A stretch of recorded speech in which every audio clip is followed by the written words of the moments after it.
Bismillahirrahmanirrahim. Assalamualaikum warahmatullahi wabarakatuh.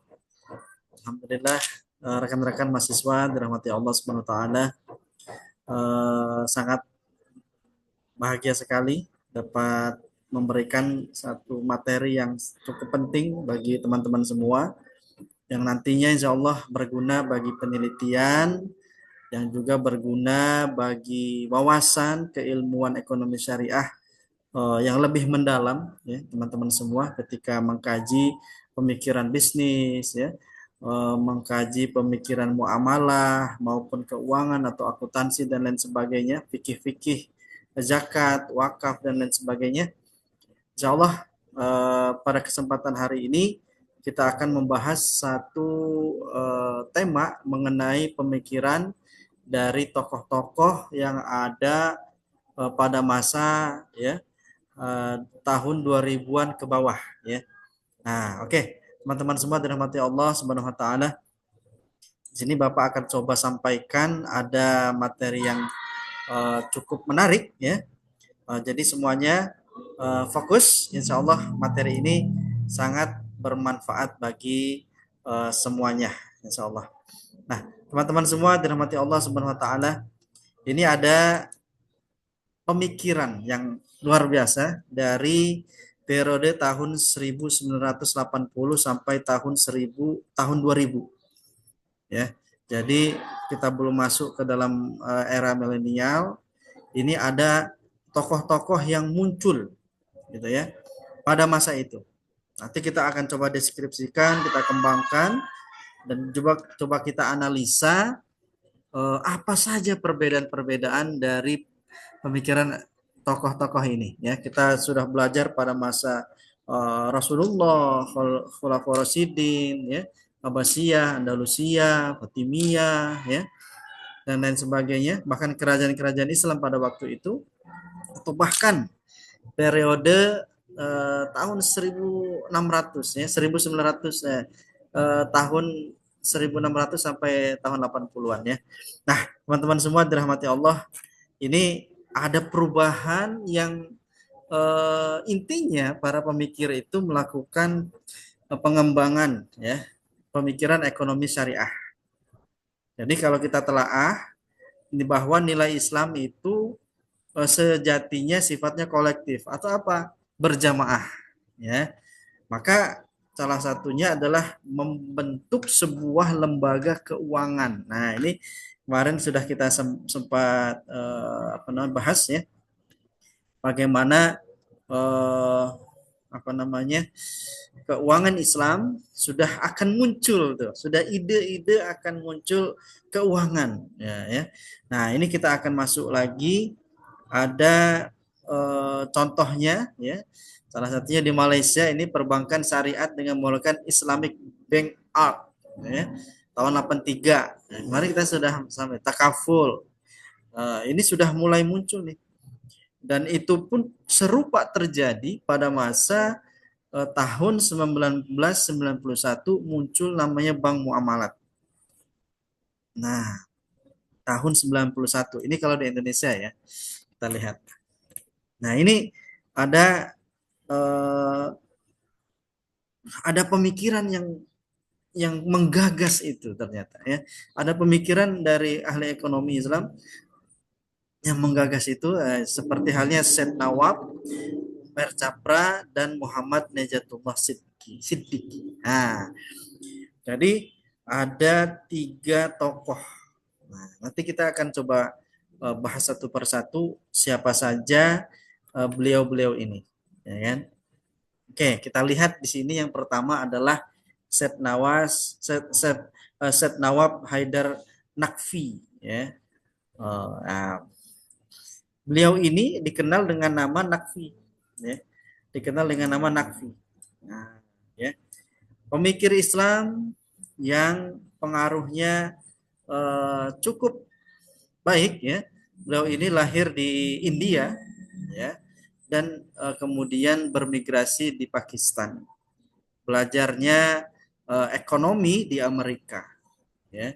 Kemudian juga ada belajar juga masih di Amerika sampai di Universitas Harvard gitu. Nah, beliau ini mengkritisi sistem ekonomi yang dibangun oleh kapitalis maupun sosialis. Ya, beliau ini belajarnya dari tahun 61, ya. Beliau belajar bahkan memunculkan kritik atas bangunan ekonomi kapitalis dan sosialis. Nah, kemudian mengenalkanlah ekonomi Islam, ya, dari mengkritisi kemudian melahirkan, mengenalkan, bukan melahirkan, mengenalkan. Nah, ini penting, makanya teman-teman berpikir kritis itu sangat membantu, gitu ya, sangat membantu, sangat baik, gitu kan. Nah, salah satu bukunya kita lihat perspektif on morality and human well-being, nah, cara pandang akhlak dan kemanusiaan.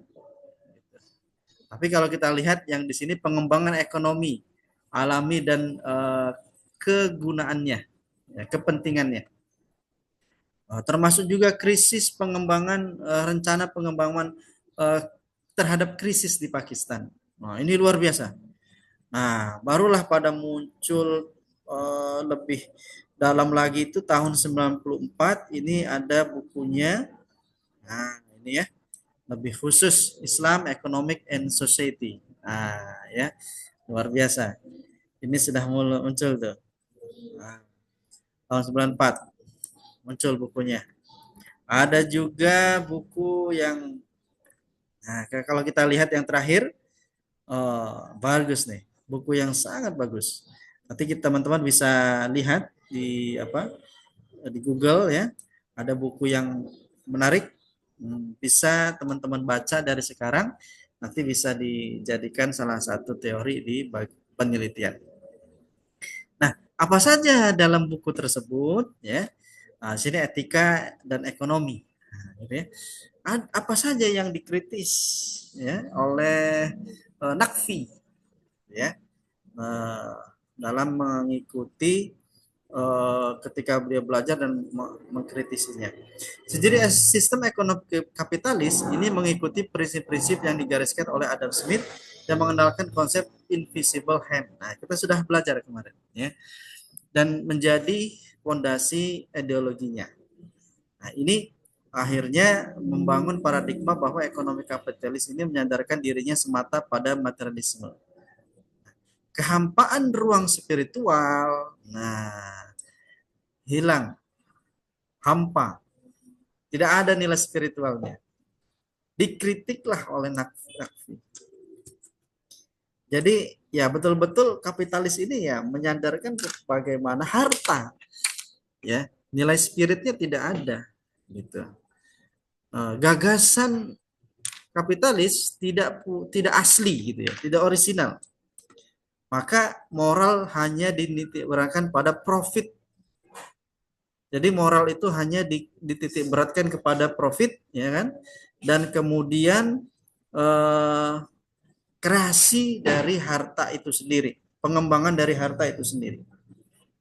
Nah, bagaimana kebalikannya? Nah, pemikiran ekonomi sosialis, kalau tadi kapitalis itu pada profit, kalau sosialis ini kepada pembatasan kepemilikan pribadi. Ingat pada kalimat pembatasan.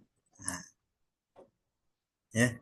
Tapi kalau yang tadi kapitalis pada profit, pada kompetisi, ya, pada privat properti ya. Nah, ini kalau sosialis pada pembatasan, ya. Ini campur tangan negara, campur tangan yang kuat dari negara. Nah, ini juga sama. Pendapatannya harus bareng-bareng, gitu. Inilah yang kemudian dikritisi oleh Nakfi, gitu ya. Nah, ini teman-teman semua, apa yang ditawarkan oleh Nakfi? Inilah ciri dari seorang ilmuwan ya menawarkan konsep yang dikelompokkan dari tiga besar, yaitu bahwa ilmu ekonomi mewujudkan prinsip ilahiyah. Nah, kenal namanya adil wa ihsan, adil wal ihsan. Nah, ini ya. Ini yang pertama dari Nakfi. Yang kedua, keberpihakan pada ya keberpihakan. Jadi ekonominya itu adalah ekonomi keberpihakan. Pada siapa? Ya, fakir miskin. Ya. Tadi adil wal ihsan, yang kedua keberpihakan pada fakir dan miskin. Yang ketiga, peran negara dalam aktivitas ekonomi meliputi fungsi regulator dan juga sebagai partisipan aktif. Jadi negara itu adalah eh, ikut dalam campur tangan ekonomi sebagai apa? Regulator. Apa yang dimaksud dengan regulator? Orang yang melakukan ya suatu lembaga yang melakukan pergerakan ekonomi, gitu kan? Dan juga tidak hanya sebagai pendorong, sebagai mesinnya, ya juga sebagai pengendaranya, gitu, partisipan aktifnya. Jadi negara itu sebagai mesin dan juga supirnya, gitu ya. Lantas siapa yang berada di dalam bangku-bangku penumpang? Ya rakyatnya semua.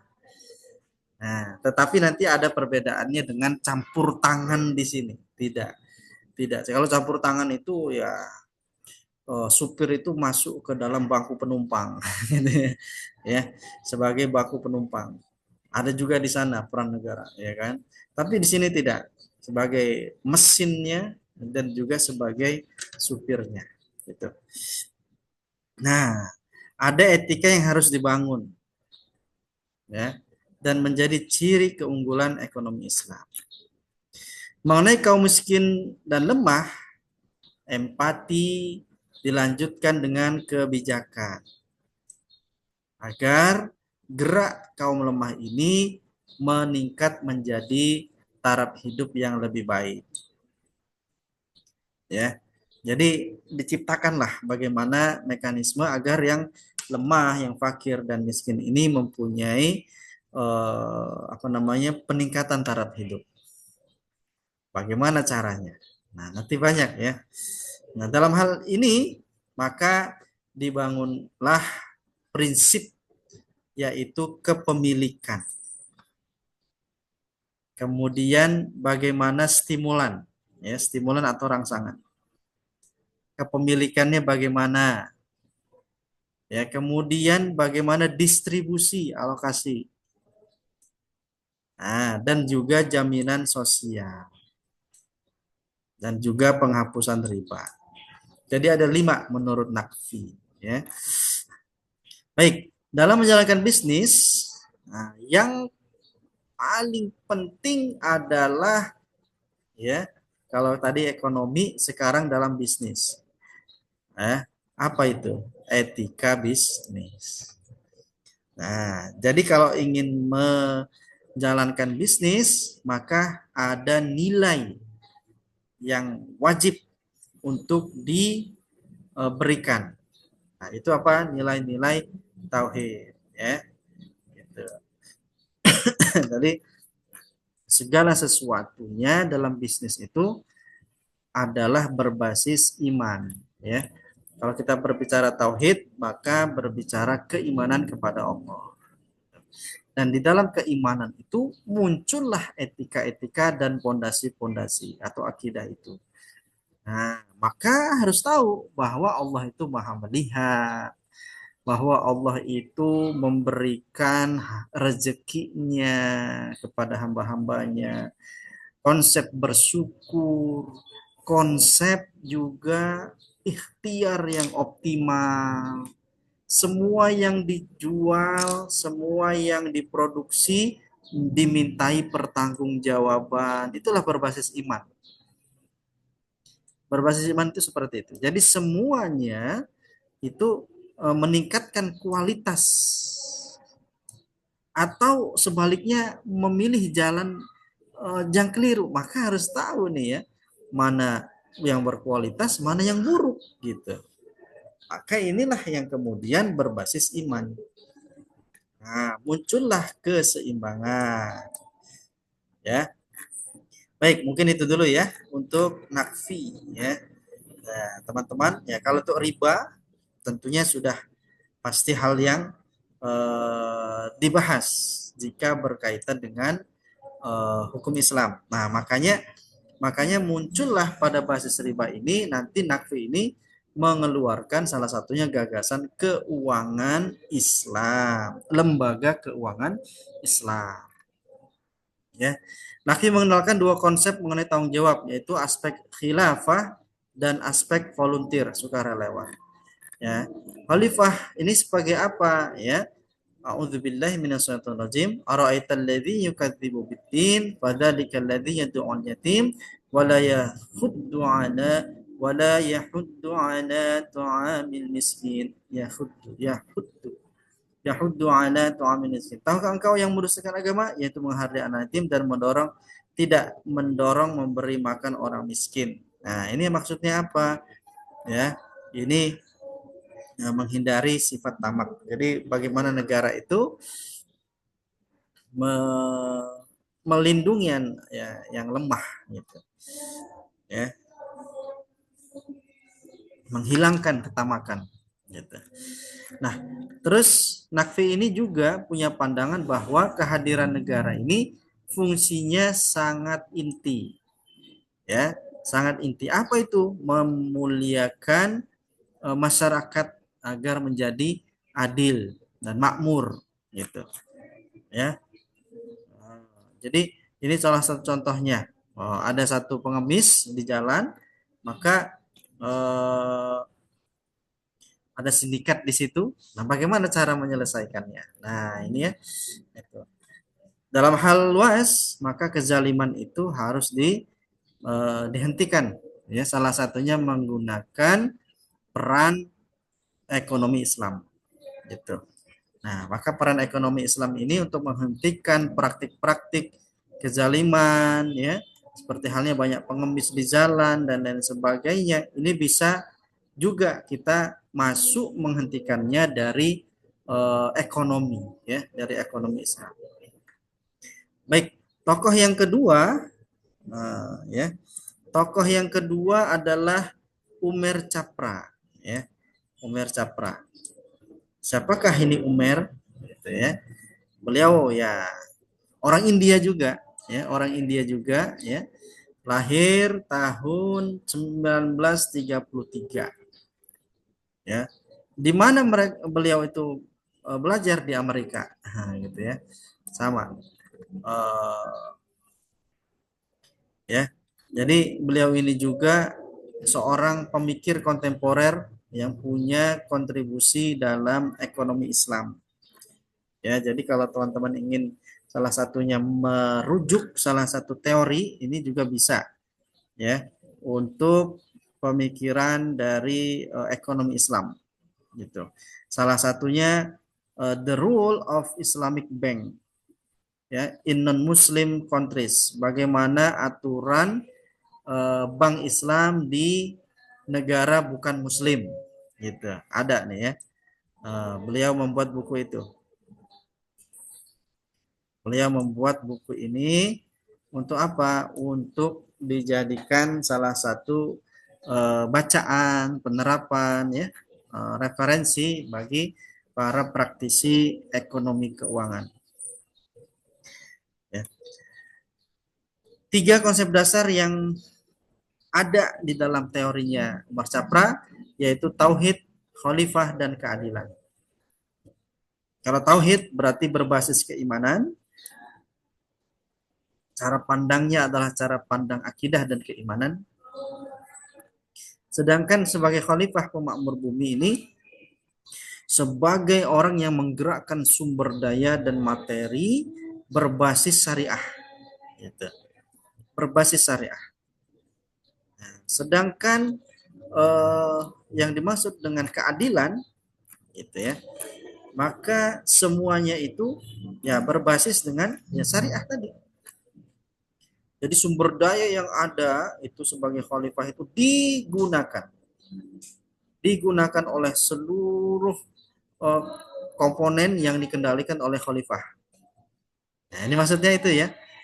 Termasuk khalifah ini memberikan persaudaraan, kesadaran, pengelolaan harta atau servemal ya, serv almal ya. Itu pengelolaan harta ini khas pertanggungjawaban kelak meliputi perolehan dan pembelanjaan. Ini menurut Umar Capra ada di dalam apa namanya teori ekonominya, solve almal gitu ya. Nah, cara begini. Nah, ya.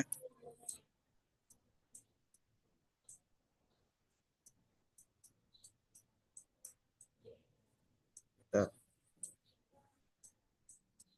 Solve almal, pengelolaan harta. Ya. Maka pengelolaan harta ini oleh khalifah ya, ini ya memang harus menggunakan harta yang ada di muka bumi ini gitu ya. Apakah itu masih dimiliki oleh umum, apakah masih dimiliki oleh negara, apakah masih dimiliki oleh individu.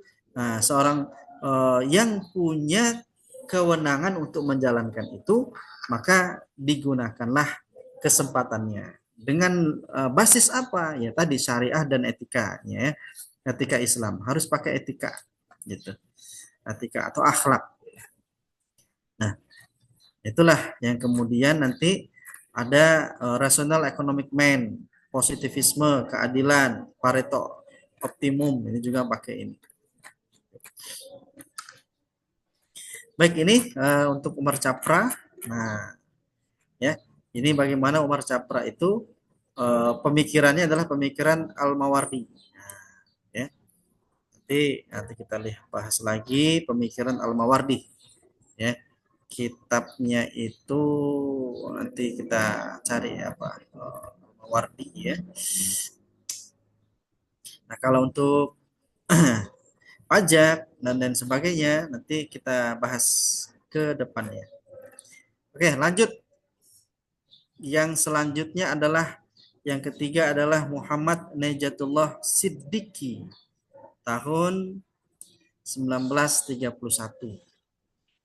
Lahir di mana beliau ini? Ya, masih juga di India.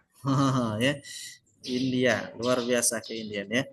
Di mana beliau ini belajar ya. Lulusan Aligarh Muslim University dan sekaligus penuntut ilmu pada Madrasatul Islah ya. Oh, ini di mana? Di California, gitu ya. Di Amerika juga. Ya, bagaimana publikasinya? Ini teman-teman bisa lihat ada Economic Enterprise in Islam, ya, eh, perusahaan ekonomi dalam Islam, gitu kan. Oh, ada lagi Issues in Banking, Islamic Banking. Oh, dari tahun itu sudah bikin buku tentang itu. Asuransi juga, kemudian juga membahas juga riba, bank. Nah, jadi ini beliau ini sandarannya bank, ya, bank Islam, Islamic Banking. Beliau kalau ingin membahas mengenai keuangan-keuangan, ini kita bisa bahas dari Siddiqi. Ya. Nah, ini Siddiqi merumuskan bahwa ekonomi Islam yang paripurna ada tujuan yang khas. Tujuannya khas. Apa itu? Memenuhi kehidupan seseorang secara sederhana, memenuhi kebutuhan keluarga, memenuhi kebutuhan jangka panjang, menyediakan kebutuhan keluarga yang ditinggalkan, memberikan sumbangan dan bantuan sosial di jalan Allah Subhanahu wa taala. Nah, itu ya. Jadi prinsip yang disebut Sidki ini ada 5. Yang disebut dengan prinsip pemenuhan, ya. Eh, kehidupan pribadi seseorang itu dengan sederhana, keluarga, jangka panjang, ya berkaitan dengan waktu nih, ya menyajikan kebutuhan keluarga yang ditinggalkan waris. Kalau ini nafkah, ya.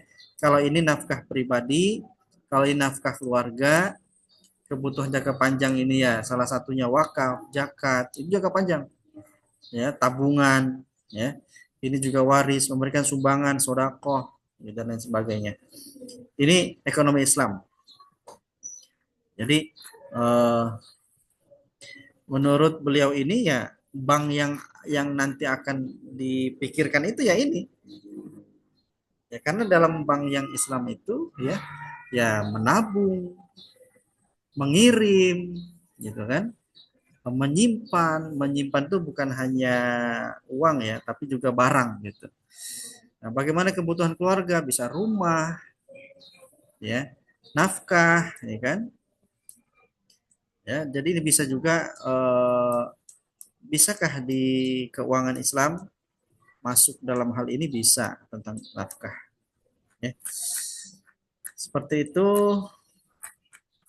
untuk Najatullah ya, Siddiqi. Nah, beliau mengenalkan takaful. Ya, ini yang menonjol sampai sekarang.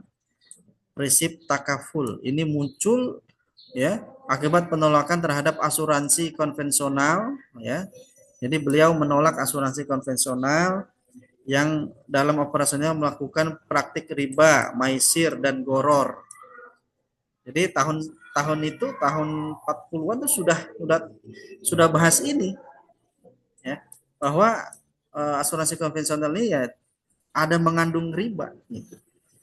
Jadi ya, kalau ikut asuransi ya menurut pemikiran Siddiqi ya itu riba, praktik riba yang dijalankan. Gitu. Maka diberilah eh, apa namanya pemikiran yang baru dari Islam, pemikiran yang muncul dari Islam maksudnya dengan sifat ta'awun yaitu tolong menolong dalam menghadapi resiko. Ya, nah ini disebut dengan takaful. Ya,